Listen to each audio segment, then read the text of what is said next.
In this video, I'm going to show you how you can use your iPhone as a webcam for your Mac, whether plugged in or wireless. It works extremely well. You can use this in just about any apps.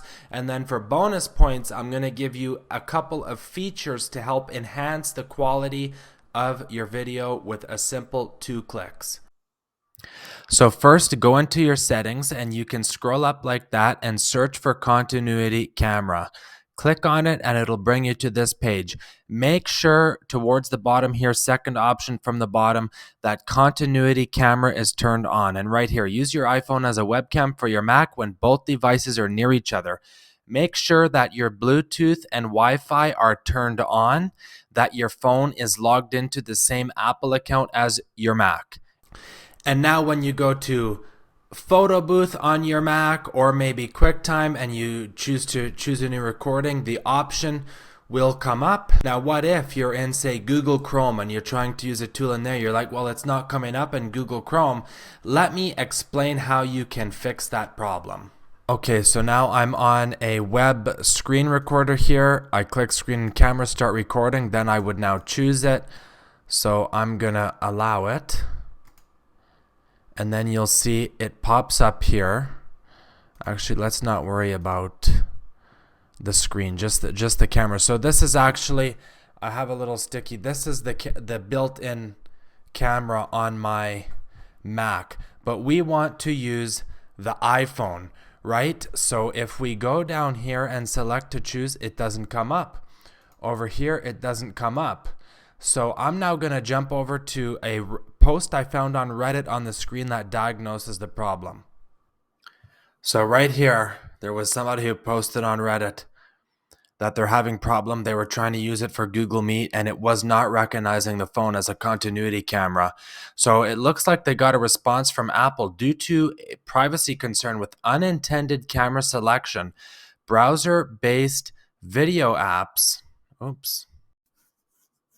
Only see the phone when it is in magic pose, which I'll show you after. Of landscape, screen off, locked, motionless, so you can't hold it in your hand, and with an unobstructed camera.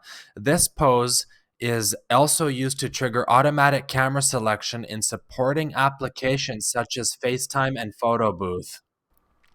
Okay, so what that means is I have a tripod here, and there's also MagSafe mounts that can clip right on your screen. So I'm going to open up the phone, and then what I've found, because it wasn't it before and it wasn't coming up, is just take the phone and lock it, blank screen, and sit it down for 10 seconds. And then I'm going to now take it and put it back in the mount here. Let's see. In the mount, so this is right here is basically what they call magic mount. It's mounted right. The camera's unobstructed. I'm going to turn it around here and point it at me. And now I'm going to look over here and turn camera off and back on. And now you can see after I've done that, iPhone 16 camera comes up as an option. And then when we go down here, we should be able to hide and just basically refresh it. And now it pops up and it works.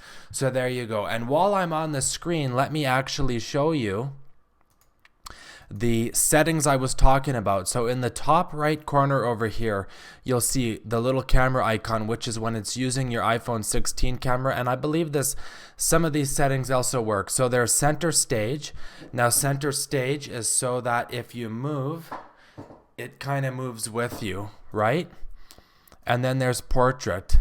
So portrait mode, we're going to turn that up. And what that does is it blurs the background. So that does portrait mode. I like that off. My personal favorite is the studio light. So this is without the studio light, and I actually have a couple of lights here I'm going to turn on for the sake of this video. So let's put the camera centered here. This is the screen without studio light.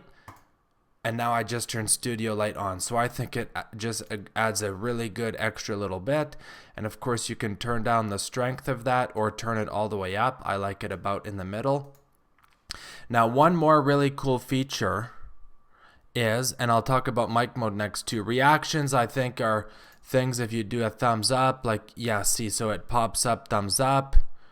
If you do thumbs down, doesn't work all the time, it does thumbs down. I think if you clap or the, I don't know, the corporate companies do some zoom thing like that. Balloons, I'm not sure how the rest of these work. I wonder if you do a heart and it hearts. So that's pretty cool. Some features you can have in there. Keep those off because I don't want it. And now desk view. This is really cool. So as you can see, if you were to have it set up and you had something on your desk here, move it a little, oops. Let's move it a little bit further back and say you had a desk in front of you, point it a bit more down. You can actually start desk view and it would show on your desk. You just have to position the camera a little bit better than I have right here. Let's turn that desk view off right now. Let's see. Okay, so we'll turn that off and now we're back to the main thing. And finally, microphone mode is just standard or voice isolation. I'm actually using the blue microphone here, but standard voice isolation. If you're in a room where there might be lots of echoes and you want it more, instead of picking up all the sounds around the room, it picks up just directly what it's pointed at, which in this case would be my voice.